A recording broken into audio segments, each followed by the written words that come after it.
Previously on The Revolution. Attempts to tax the American colonies set off violent uprisings. The spirit is, there's a strategy at work here to gradually erode American liberties. If you let them do this, what will they try to do next? 3,000 miles away, Benjamin Franklin was the toast of London. He's absolutely in his element. He writes these down as the happiest years of his life. That is, until he was brought before the King's Council to answer for his country's sins. Franklin stands stock still in this humiliating moment. Many people have dated that as the moment at which Franklin becomes a revolutionary.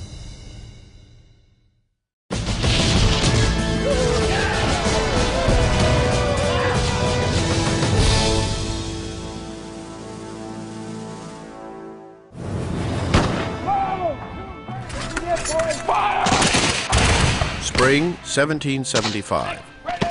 Bloodshed at Lexington and Concord has inflamed the colonies. The Continental Congress rushes back to Philadelphia to take up the growing conflict as militia units from all over New England pour into Massachusetts to back up their neighbors.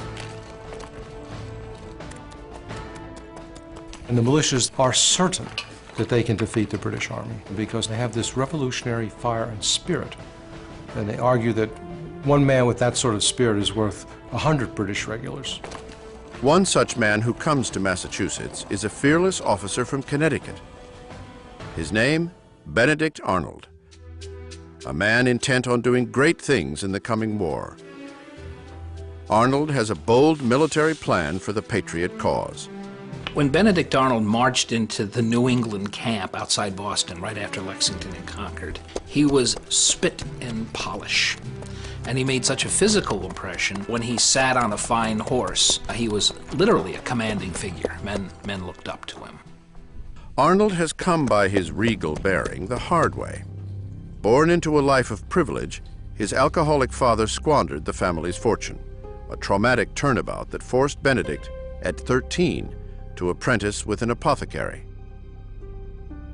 At 15, he ran away to fight with the Connecticut militia in the French and Indian War. After the war, he overcame his lowly circumstances to achieve wealth and success in business.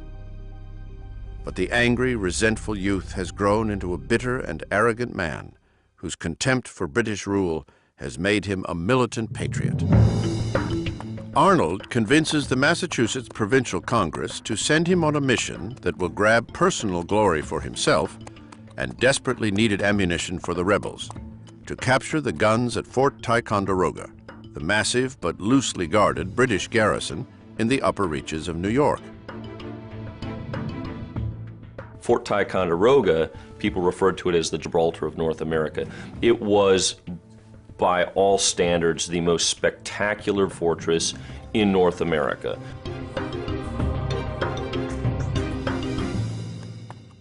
As Arnold sets out on his quest to capture the fort, he hears that another soon-to-be famous name is driven by the same idea.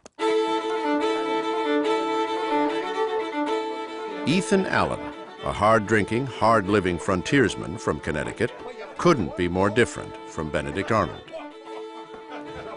Allen has been engaged by Connecticut's Congress to rally his personal militia for its own mission to Fort Ticonderoga.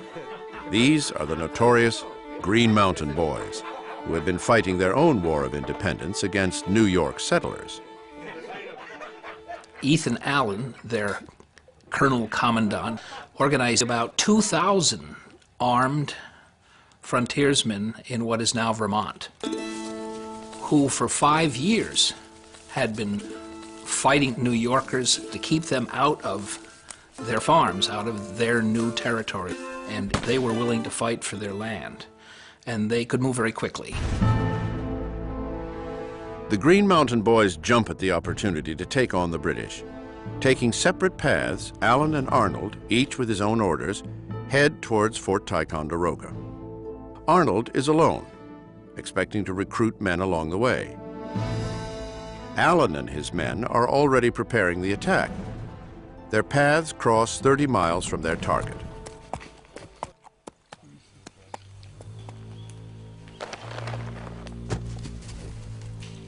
Arnold presents Allen with his Massachusetts orders and assumes he will command the operation.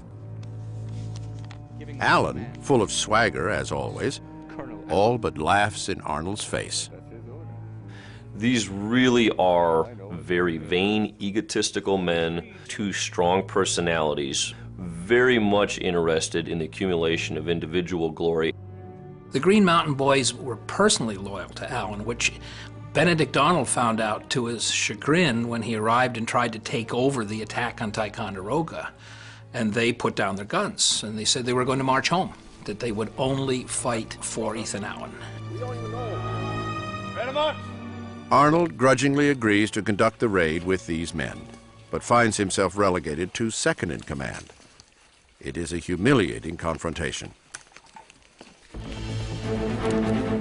In the pre-dawn hours of May 10th, 83 Green Mountain Boys and 50 Massachusetts militiamen sneak up on the British stronghold. The 50 sleeping redcoats inside have gone undisturbed in the wilderness for so long, they are totally unprepared for what's about to hit them.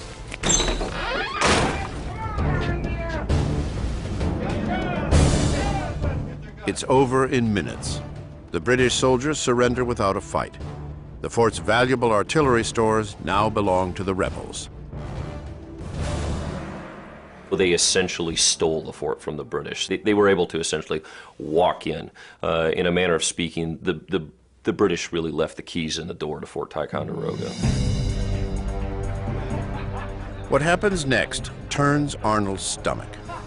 Allen's men find 90 gallons of rum, go on a 3-day binge, and tear the place apart, leaving Arnold to mop up after them. But the worst insult comes when Allen writes to Arnold's superiors in the Massachusetts Congress. Allen brazenly takes complete credit for the operation. He keeps all the glory for himself and purposely makes no mention of his rival, Benedict Arnold. For Arnold, it's a wound more devastating than being shot. For an officer's honor, public recognition was key. If you'd played an important role and you weren't mentioned, that was very disrespectful. So Arnold was justifiably offended. The affront to his honor is the first of many slights that will dog Benedict Arnold throughout the war and ultimately drive him to infamy. In Philadelphia, the men of Continental Congress reconvene in the Pennsylvania State House, which will later be named Independence Hall. They greet the capture of Fort Ticonderoga with decidedly mixed feelings. Still hoping for peace, they have refrained up till now from authorizing offensive actions against the British. The capture of Fort Ticonderoga catches the Continental Congress largely off guard. They had not anticipated this, they did not desire this, and it now has forced their hand. They know that a military response is inevitable, and they now must scramble to take action. The time has come for the 13 colonies to become a united military as well as political force. It issues currency against future tax collections from the colonies to raise and supply an army. Their mission now is to conduct a war, even while searching for a way to avoid it. We ought immediately to adopt the army as a continental army, take upon ourselves the pay, subsistence, clothing, armor, and munitions of the troops. John Adams. Adams urges the immediate appointment of a commander to head up this new army. His Massachusetts colleague, John Hancock, a vain, ambitious man who has just been elected president of Congress, assumes he will be offered this even more important role. His friend Adams is about to nominate him, or so he thinks. And that is a gentleman among us, and very well known to all of us. A gentleman whose skill and experience as an officer, whose independent fortune, great talents, and excellent universal character would command the approbation of all the colonies better than any other person in the Union. That is the gentleman from Virginia. Hancock is stunned. Adams passes him over for a gentleman planter from Virginia, George Washington. The Continental Congress wanted a national army, not just a Massachusetts army or a New England army. They thought that by getting a commander-in-chief from a different colony would balance that. So they cast a welcome eye on Washington from Virginia. At 6 feet 2 inches and 215 pounds, George Washington cuts an imposing figure. Prior to his nomination, he spoke very little in session, yet spoke volumes about his intentions by showing up every day dressed in a military uniform. Well, here's a very impressive guy. I mean, he wears this military uniform with great dignity, and of course he shows up making the point. I have military experience. I am a person who you can count on as your military commander. So he has the image to do it, he's got the experience, he's from Virginia. They make him the commander-in-chief, and he modestly says, I'm really not equal to the task, and I'll just do my best. But lest some unlucky event should happen unfavorable to my reputation, I beg it may be remembered by every gentleman in the room that I this day declare with the utmost sincerity, I do not think myself equal to the command I am honored with. George Washington. His behavior seems somewhat disingenuous. Clearly, he wanted it. He was very ambitious. He was particularly ambitious in military matters. Early on, he realizes that the best way to be ambitious is to convince everyone else that you're not ambitious. And he follows this through his entire life.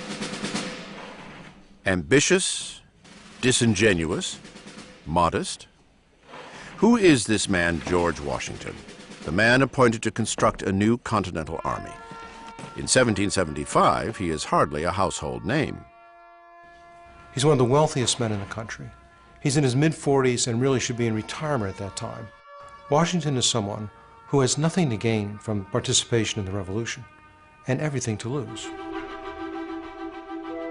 He wasn't born to wealth. Washington's father was a Virginia farmer who died in 1743 when George was only 11. Young George's circumstances were modest, but his dreams were big.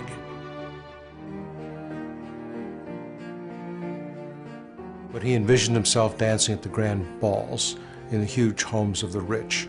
He envisioned himself being a great landowner. And these were dreams that he pursued constantly all of his young adult life. As a teenager, he immerses himself in the teachings of a book called The Rules of Civility and Decent Behavior, which instructs readers on proper manners, social behavior, and temperament. He commits them to memory. In the presence of others, sing not to yourself with a humming noise, nor drum with your fingers of feet. Lift not one eyebrow higher than the other, and bedew no man's face with your spittle by approaching too near him when you speak. George Washington himself was very anxious to have all the right moves.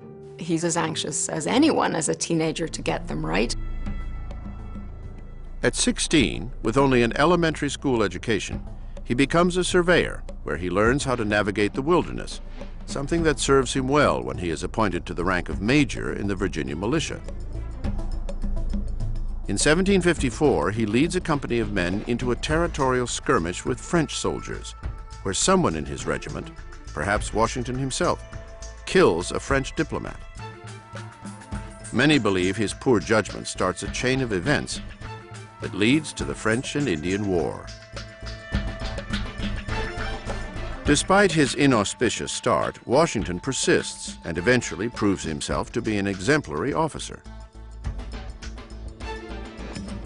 After the war, good fortune boosts Washington's ambitions. He marries a wealthy widow named Martha Custis and inherits his half-brother's estate, Mount Vernon, which he goes on to build into a plantation with more than 100 slaves. As part of the landed gentry, he goes into Virginia politics. Though he may feign unworthiness, there is no one in 1775 better equipped to take on the job of Commander-in-Chief. Very importantly, he had been a political figure. For 16 years, he'd been a state legislator. So he was somebody who knew how to work with politicians, could work with Congress, and would not be a threat to Congress.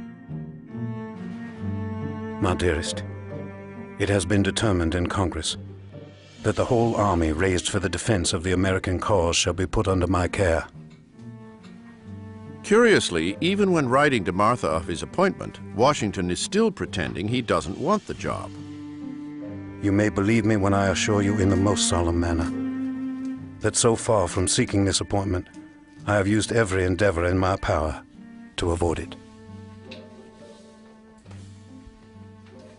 What he can't avoid is destiny. He takes the job for no pay and prepares to leave for Boston to take on the strongest army in the world, not yet knowing that all hell has already broken loose up there in a place called Bunker Hill.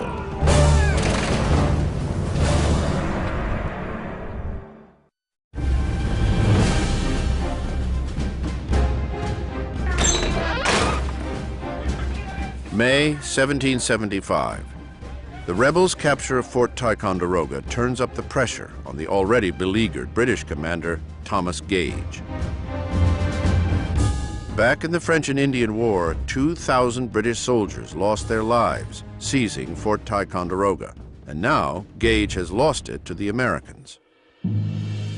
In London, King George is furious that Gage's superior forces have failed to control the colonists. I am of the opinion that when once these rebels have felt a smart blow, they will submit. And no situation can change my fixed resolution, either to bring the colonies to a due obedience or to cast them off. King George III. No more reasoning, no more legislating. The colonies will come to their senses or face a show of force unlike any they have ever seen. Gage is dismissed. He is too weak, too tolerant. To replace him, the British command sends its 3 best generals to bring the colonies to heel. These are England's best and brightest military men, who become known as the Triumvirate of Reputation. General Henry Clinton, American-born, a competent soldier, but socially inept, a man referred to even by himself as a shy bitch. General John Burgoyne, vain and ambitious. One popular English writer gives him the nickname Julius Caesar Burgonius. And General William Howe, an experienced military man who came to appreciate America's British colonials while fighting alongside them in the French and Indian War. These 3 supporting generals were brought in essentially to supplant Gage, and it became a kind of personal contest between these 3 men as to who would take Gage's position as commander-in-chief in America. Howe is the odds-on favorite, but an odd choice to take over the command in America. A political liberal, he opposes the king's policies in the colonies and had once vowed not to fight against his English countrymen there. General William Howe was opposed to the war. All they wanted was the Americans to submit to British laws and British taxes. They didn't want to go fight them.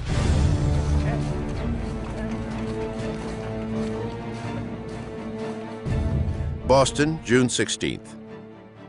In the months since Lexington and Concord, rebel militia in the hills around Boston have laid siege to the city, trapping the British and their loyalists inside. Now, the British command is planning to break the rebel stranglehold with an overwhelming offensive up Bunker Hill to take the high ground around Boston. But the colonials are a step ahead of the British. Spies have slipped the British plans to the rebels. Up in the hills, regimental commanders from Connecticut and Massachusetts lead their men to fortify Bunker Hill, then decide to move 1 hill closer to Boston on Breed's Hill. There, they dig in for a British attack.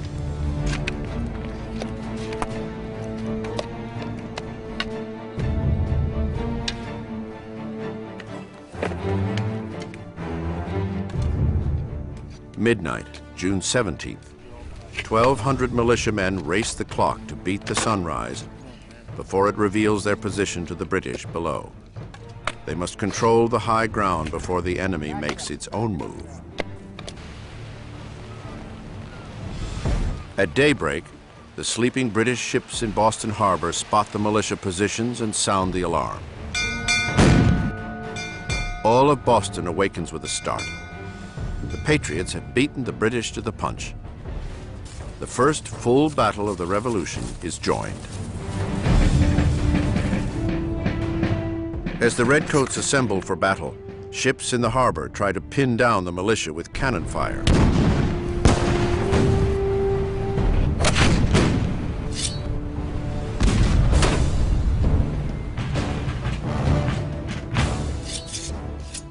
Under the command of General William Howe, lines of British soldiers, their bayonets at the ready, climb the hill without any cover. Easy targets for a man and musket that can shoot straight. The British are convinced that they can form up in line, and despite taking casualties, instill in the Patriots fear of a professional, disciplined force of regulars, and demonstrate to the Americans that this is madness trying to oppose this army. Twice, Howe's men charge up Breed's Hill. Twice, they are repelled by the militia.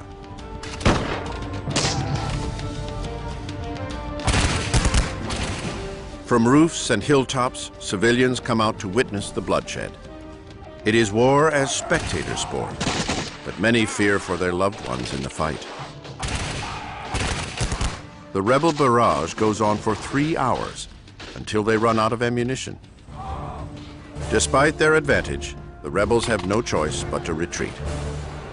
The British finally capture the hill on their third charge.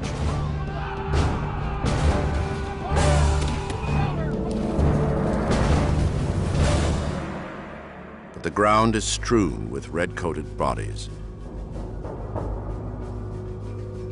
The new commander now realizes what no one in faraway England could possibly understand. This is not a rebellion. This is war.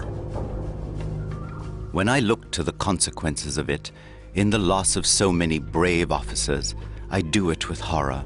The success is too dearly bought. British General William Howe.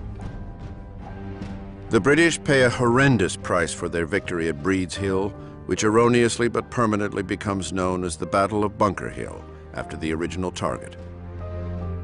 1,000 of the 2,300 British soldiers, nearly half, are dead or wounded. The Americans lose 271 men out of 1,600. In defeat, the colonists have won. A paradox that over the next 6 years will come to characterize the Americans' bloody war for independence. Bunker Hill was a defeat, of course, for these colonists. But they inflicted such heavy losses on the British that it makes them a little cocky. That was the best trained, most professional army on earth, and look at the damage we did to them. It really gives them way too much confidence. In the days following the Battle of Bunker Hill, even as Congress begins to provide for a continental army, the delegates make one last attempt at reconciliation with Britain. They send the king what they call the Olive Branch Petition, respectfully requesting that he grant the North American colonies autonomy within the British Empire. Like all communication that crosses the Atlantic, it will take months for an answer, and General George Washington can't afford to wait to build his army. He alone holds the keys to liberty or to death.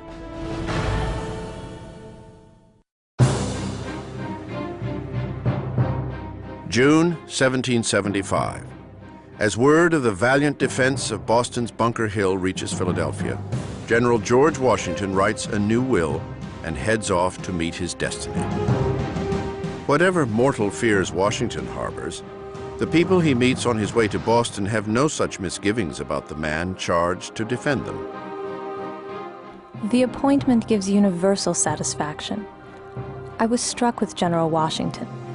Dignity with ease and complacency, the gentleman and soldier look agreeably blended in him. Abigail Adams. Cambridge, Massachusetts. Washington is in for a terrible surprise. Despite their brave defense of Breed's Hill, the men he is coming to command fail even his worst expectations. He really has a task that is absolutely mind-boggling. We say that there was an army around Boston. There wasn't an army around Boston. There was a gaggle. These men are ragged, disheveled, getting drunk on duty, no knowledge of how to handle a musket efficiently. There was no discipline. There was certainly no hygiene, very little structure. It was a mess.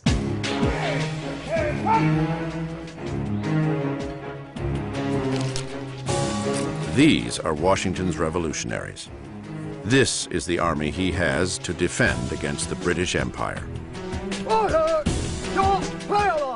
Whatever Washington may think of his soldiers as men and as citizens, as soldiers, they're not much use to him. A dirty, mercenary spirit pervades the whole. Could I have foreseen what I have? No consideration upon earth should have induced me to accept this command. George Washington. The general must start from scratch and personally attend to even the lowliest, most rudimentary functions. His first tasks are fundamentally administrative tasks. His junior officers have to be taught how to fill out a report, how to count men, how to purchase supplies, how to buy tools, where to dig latrine, where to butcher meat, where to bury offal. These are all things that, amazingly enough, Washington has to concern himself with. So the task before him is immense, and it's going to require a tremendous amount of energy to literally whip this army into shape. And the whip will come down hard. Every man will learn discipline by Washington's very strict code. For disobedience of orders and damning his officer, to receive 30 lashes on his bare back. For expressing himself disrespectfully, to be stripped of his arms, put in a horse cart with rope round his neck, and drummed out of the army. General George Washington. The new army is stitched together with widely different militias from very different colonies. Each is accustomed to its own command and its own way of doing things. Establishing a common culture is yet another overwhelming challenge. There were so many different brands of fighting, traditions, cultures, and people. Washington was very concerned that there were so many rivalries, so much friction between members of his army. One of the Army's most serious problems is the utter lack of ammunition and gunpowder. When Washington is told that they have only 9 rounds of gunpowder per man, he is inconsolable. Advertisements in colonial newspapers plead for local gunmakers to step up their production, but to little avail. Perhaps no commander in history has ever faced so many obstacles to putting together a fighting force. And even if Washington succeeds, the effort may still be doomed. Most men have signed up for just 1-year enlistments. These men are serving for very short terms. Most of them, their contracts expire either in November or December. They're only going to be around for a few months. So as soon as they become even remotely competent, they're going to go home and he's going to have a new group to train again. Against these odds, Washington has precious little time to turn this woefully undisciplined, underprepared, and undersupplied army into a force that will have to stand up against the strongest army in the world.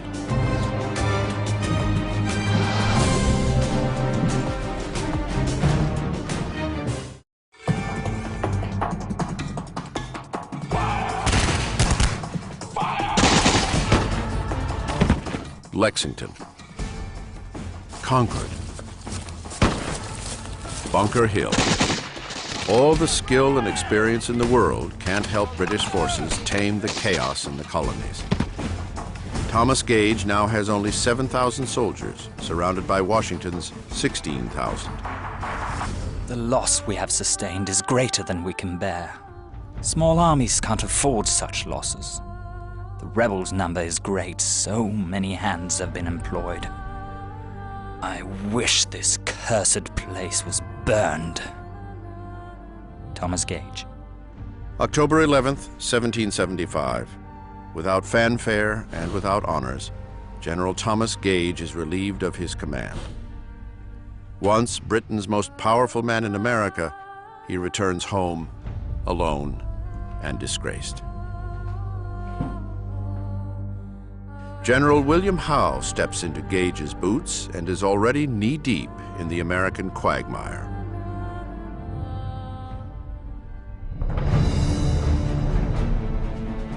In London, King George roundly rejects the Olive Branch Petition, Continental Congress's last grasp for peace.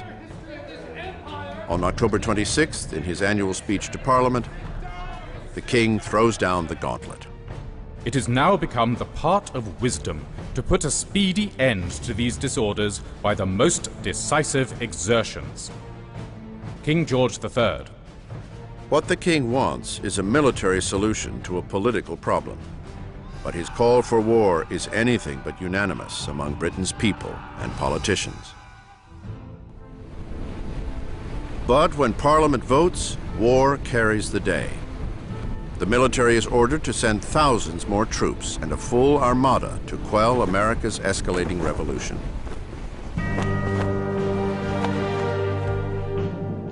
Reinforcements can't come too soon for General William Howe. Hemmed in by the rebel siege, he and his army are virtual prisoners on the Boston Peninsula, along with 1,000 loyalists they're protecting. With no access to the countryside, they are unable to forage for food or wood. Supply ships from England have yet to arrive. The people in Boston are running out of provisions and fuel. Across the river in Cambridge, Washington is battling his own war of attrition.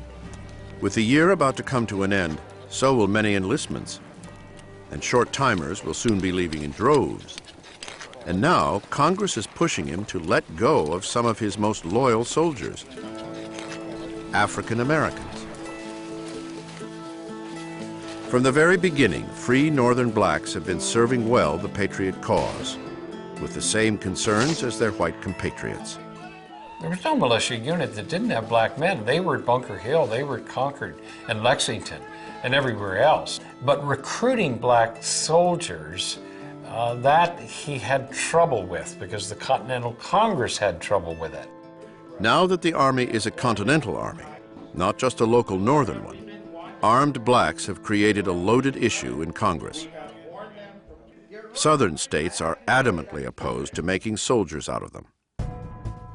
Washington is no different from any other Southern planter regarding blacks. He sounds like the Southern slaveholder he is when he issues his order banning black recruits. The rights of mankind and the freedom of America will have numbers sufficient to support them without resorting to such wretched assistance. George Washington.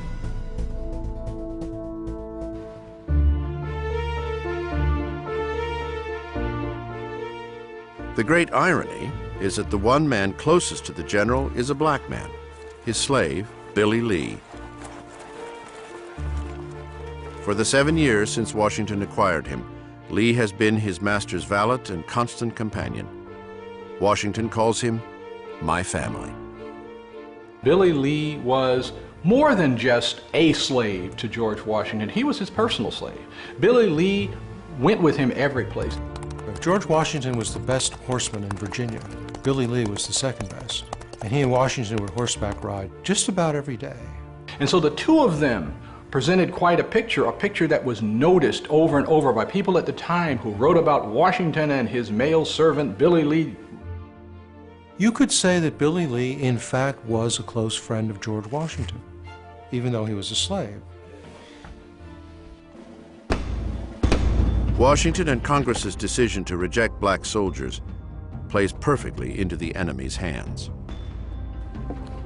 The Royal Governor of Virginia, Lord Dunmore, issues a proclamation that welcomes blacks to the British side. I do hereby declare all indentured servants, Negroes, or others that are able and willing to bear arms, free, they joining His Majesty's troops as soon as may be. Lord Dunmore. The Dunmore Proclamation wreaks havoc throughout Virginia. thousands of slaves flee their masters for this chance at freedom. If you have the opportunity to throw in your lot with people who are promising you a much better situation than you have had, you'd be silly not to take that promise seriously. It was the best opportunity for freedom they had ever seen, and they never knew whether such an opportunity would ever present itself again. You know, Thomas Jefferson estimates that in Virginia alone, 30,000 African Americans walked off the plantation, and many of them became British soldiers. So for the British, this is wonderful. They're not only sapping the colonial economy by depriving it of slave labor, but they've added to their fighting force. Free blacks travel secretly from plantation to plantation to embolden slaves to escape. If they are caught, they risk death or torture. While the fight for liberty in the South threatens to blow the slave culture apart, the approaching new year threatens to dissolve Washington's Northern Army.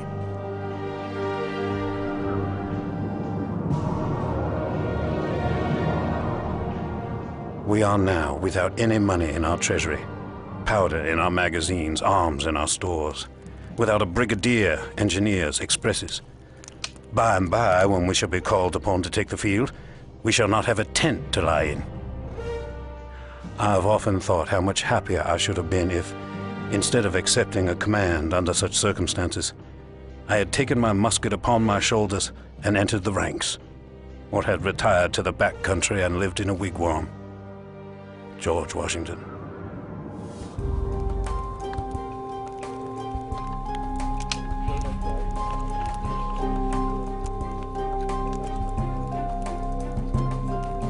All seems lost, even before it's begun, until a former bookseller has an idea that will change everything.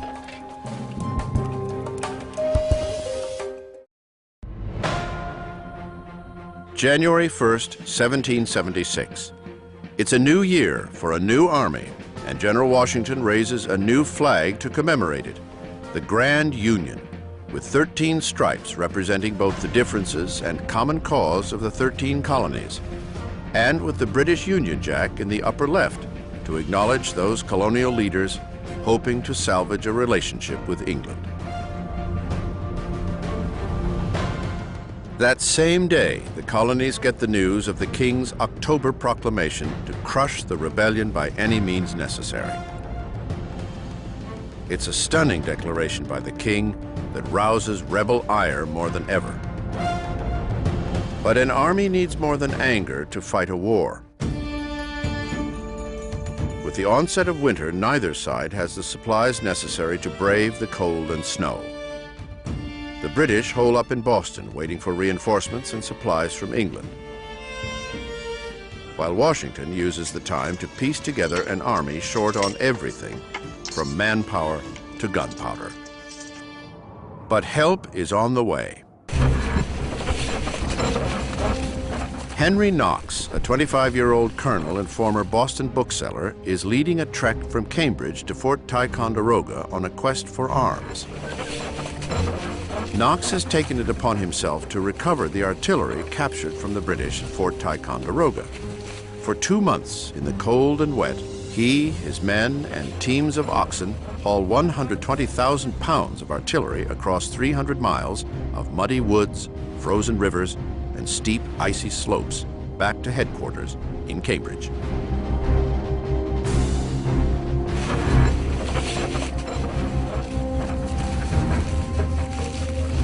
On January 25th, Colonel Knox delivers all of the weaponry to his commander-in-chief, miraculously intact.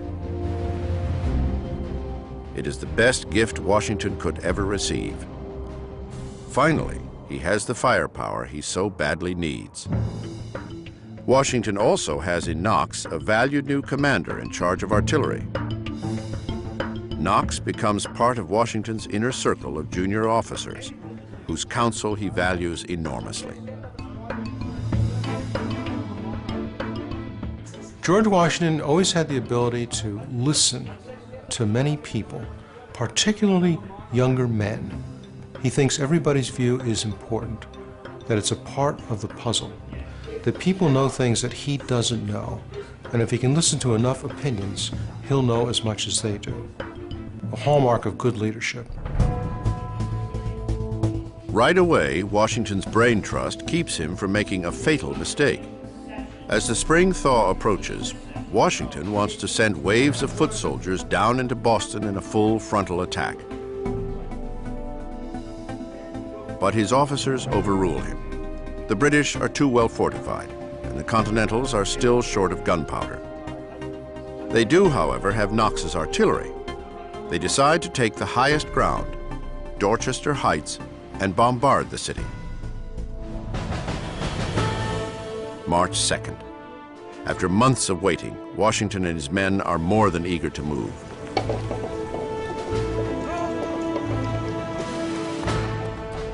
The general is about to launch the first offensive of his command.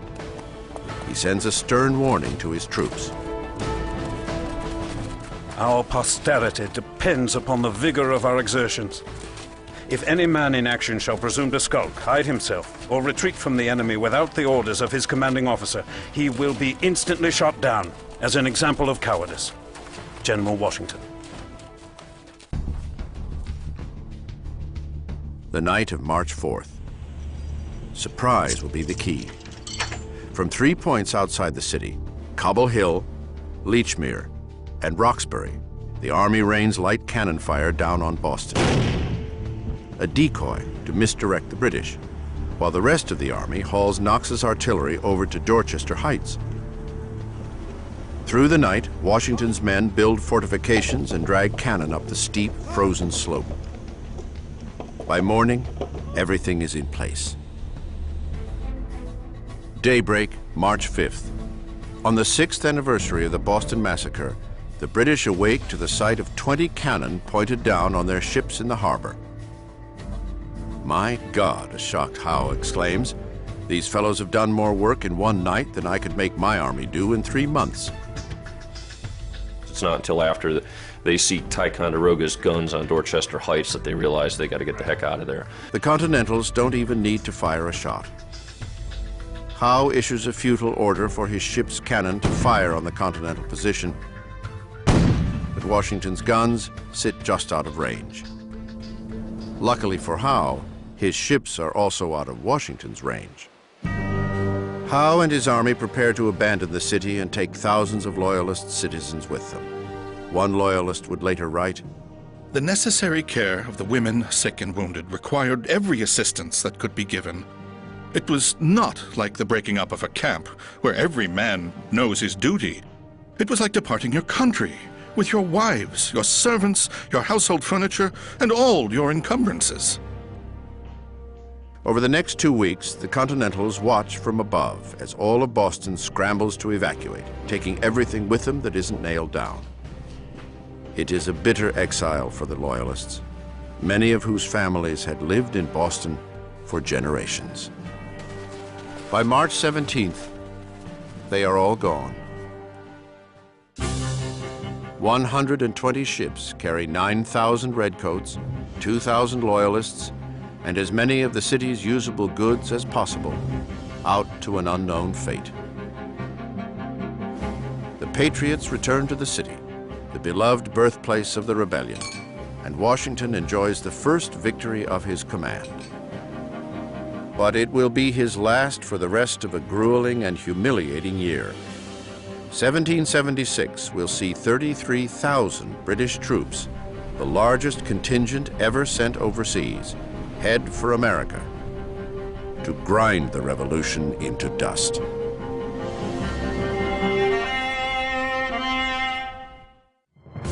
Next time on The Revolution, a tiny pamphlet provides the recruiting propaganda Washington's army desperately needs. Common sense conjured up a vision of a very democratic America still to be.